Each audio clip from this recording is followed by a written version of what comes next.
Rio, mahasiswa semester 5, baru saja pindah ke sebuah kosan yang terletak di belakang kampus. Letaknya tersembunyi di gang sempit dan jarang dilalui kendaraan. Bangunannya tua, catnya mengelupas, dan halamannya dipenuhi rumput liar yang tak pernah dipangkas. Ia memilih kamar nomor 7. Letaknya di lantai 2, menghadap langsung ke arah pohon beringin besar di belakang rumah. Kamar itu lebih luas dan lebih murah daripada kamar lain, meskipun agak gelap dan terasa lembab. Namun Rio tidak keberatan. Ia hanya ingin tempat tinggal yang lebih dekat ke kampus dan hemat biaya. Tanpa banyak bertanya, Rio menempati kamar itu. Hari-hari pertama terasa biasa saja. Tidak ada gangguan. Hanya sunyi yang sedikit menusuk saat malam tiba. Tapi itu wajar. Kosan ini memang tidak terlalu ramai. Pada malam keempat, Rio terbangun tiba-tiba. Jam di ponselnya menunjukkan pukul 27 dini hari. Kamar terasa dingin, lebih dingin dari biasanya. Angin tidak berhembus, tapi udara seolah mengiris kulit. Lalu ia mendengar suara. 3 ketukan pelan di jendela kamarnya. Ketukan itu berjarak rapi, seperti irama. Rio tak langsung bereaksi. Ia diam, mengira itu suara ranting atau binatang. Namun suara itu kembali terdengar di malam berikutnya. Dan malam setelahnya. Selalu pada waktu yang sama, sekitar jam 2 dini hari. Ketukan lembut, konsisten, seperti ada yang dengan sabar mengetuk dari luar jendela. Anehnya, posisi jendela itu berada di lantai 2, tanpa balkon, tanpa akses dari luar. Mustahil ada orang berdiri di sana. Pada malam ke-6, Rio mendekat ke jendela. Ia menyingkap tirai perlahan, namun tak melihat apapun. Tapi hawa dingin dari kaca jendela menempel seperti embun, dan samar, ia melihat bentuk 5 jari, bekas tangan yang tak seharusnya ada di sana. Ia menjauh, mencoba tidak memikirkan hal-hal yang tidak logis. Tapi setiap malam, ketukan itu kembali. Dan mulai disertai suara-suara lirih, seperti bisikan di tengah hening. Tak jelas, tapi cukup untuk membuat bulu kuduknya berdiri. Merasa dirinya mulai kehilangan kewarasan, Rio akhirnya mencoba merekam kejadian tersebut. Ia meletakkan ponselnya di ambang jendela dan menyalakan mode perekaman suara.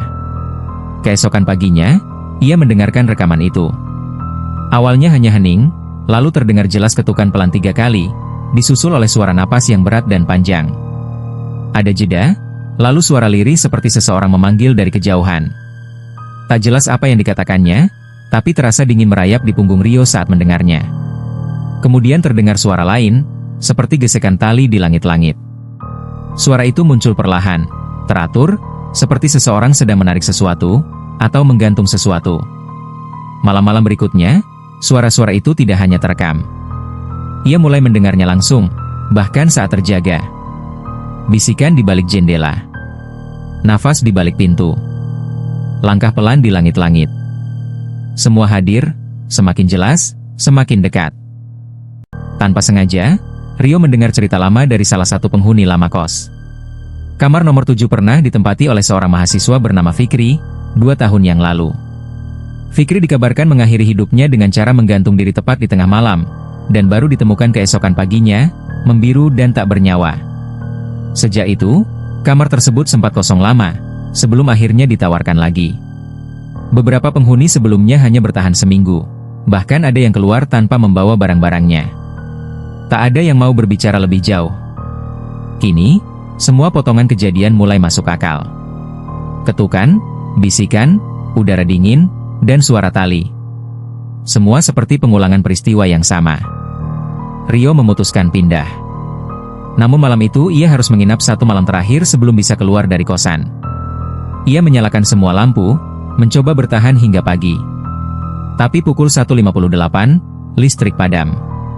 Semua lampu mati. Gelap total.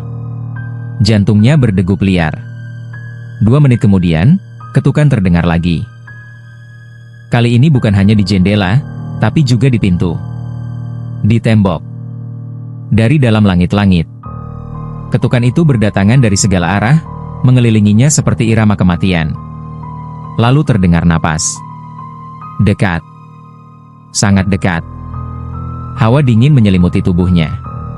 Seolah ada sesuatu yang berdiri di belakangnya.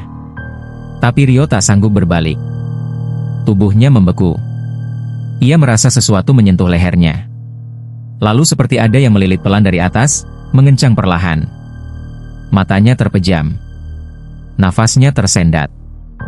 Pagi harinya, Rio ditemukan pingsan di lantai kamar, dengan bekas merah melingkar di lehernya. Ia selamat, tapi tubuhnya gemetar hebat dan sulit bicara. Setelah kejadian itu, kamar nomor 7 ditutup permanen. Tidak pernah disewakan lagi. Namun warga sekitar tahu, kadang jika malam terlalu sunyi, akan terdengar suara dari lantai 2. 3 ketukan pelan di jendela. Seolah seseorang masih menunggu.